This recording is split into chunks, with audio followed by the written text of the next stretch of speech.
أنا ابن الأرض التي لا تباع، وابن الجبل الذي لا ينحني، من زاغروس حيث يولد الصخر عنيدا، إلى طوروس حيث الريح تحفظ أسمائنا. هنا مر أبي وهنا وقف جدي وهنا، نعم التمام لم تكتب في كتبهم، يقولون أنت كردي عراقي، وأنت كردي سوري، وأنت كردي تركي، وأضحك لأنهم لم يفهموا شيئا.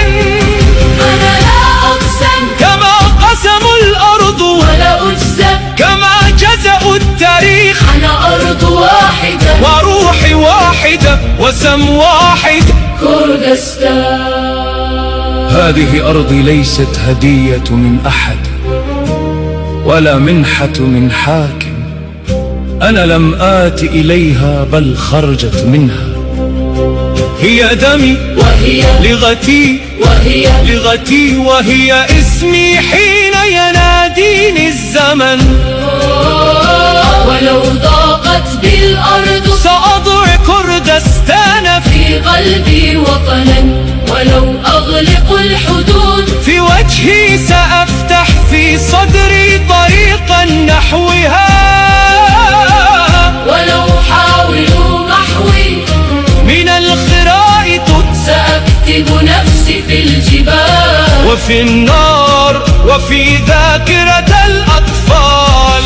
أنا لست غريبا هنا، الغريب هو من لا يعرف هذه الأرض، أنا لست ضيفا بل صاحب الدار. مهما قالوا ومهما انرسموا ومهما غيروا الأسماء، ستبقى الحقيقة واقفة، أنا كردستاني، لا يختصر ولا يباع ولا يكسر.